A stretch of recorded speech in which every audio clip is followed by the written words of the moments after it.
This is Lucia with The Art of Love.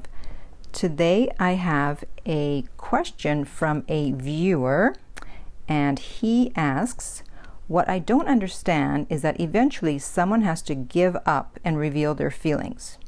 When all these coaches tell someone don't reveal, play the game, then how the hell does anybody get beyond this stalemate? Interesting question. I figured other people have the same question, so I wanted to answer it. So here's the thing. You're assuming that one has to actually say what their feelings are when you say reveal their feelings, that they make a declaration, I love you. But people are revealing their feelings every single day, and that is their interest level through their actions and what they say. Usually people are not going to just come right out and express their feelings, especially guys.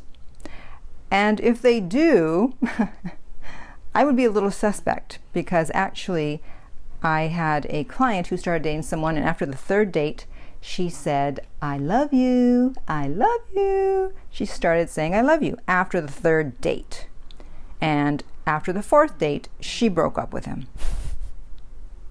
So I don't put too much stock into what someone says, especially if they say it so soon. I look at their actions, and that's how you can tell what someone's feelings are towards you. And here's the thing.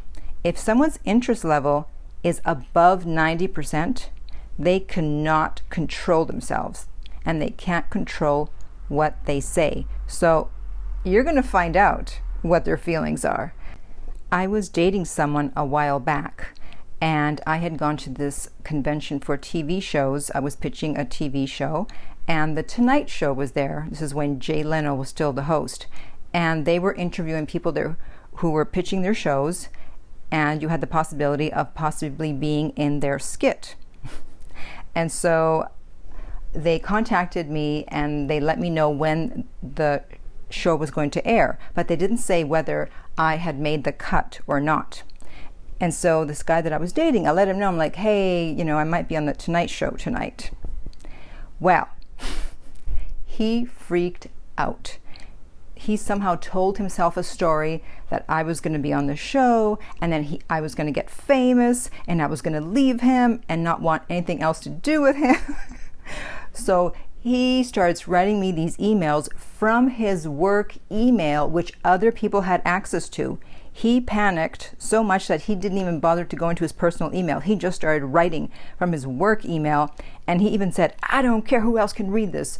I don't know if he said I love you, but he definitely made his declaration. And actually, I ended up not being on the show. So that was all for nothing. But at least I got to find out what he really thought. I mean, I pretty much knew he was really interested, but that moment really told me his interest level and his feelings. And so that's what I mean when I say when someone's interest level is above 90, they cannot control themselves. I remember another time that I had been dating this guy, and then I found out he had a girlfriend, actually. Never mind seeing someone else. He had a girlfriend. So I stopped seeing him, and then a bit later I started seeing someone else, but then he came over to hang out, and I told him I was seeing someone else, and I've already told this story before, and he started sobbing hysterically. I've never seen a guy cry like that ever, whether in person or on TV or film. He couldn't control himself. He had to go to the bathroom to finish crying because he was so embarrassed. And he also blurted out, I love you.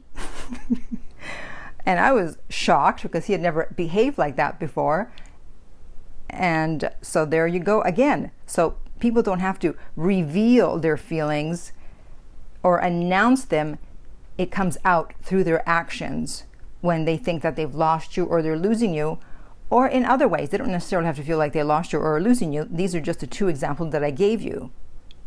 That's why I always say your only job in a relationship, it's not really a job, but I call it a job, is to raise the other person's interest level. Whatever it is you want, you have to first raise their interest level, high 80s, 90s, and then you can have whatever you want. You can get married, you can have the commitment, whatever. That's why you want to avoid fighting and arguing and asking pointless questions like, why aren't you posting me on social media? Why didn't you call me back? What's going on? Who are we? What are we? All those useless questions that just lower their interest level. If you just focus on raising someone's interest level, you can get what you want, whether they are your ex or someone you're dating. So if you would like more help with this, you can contact me about private coaching at my website, theartoflove.net. If you're listening to this on iTunes, I would appreciate if you would rate and review the podcast. If you're listening on YouTube, thank you for subscribing. And finally, remember that love inspires, empowers, uplifts, and enlightens.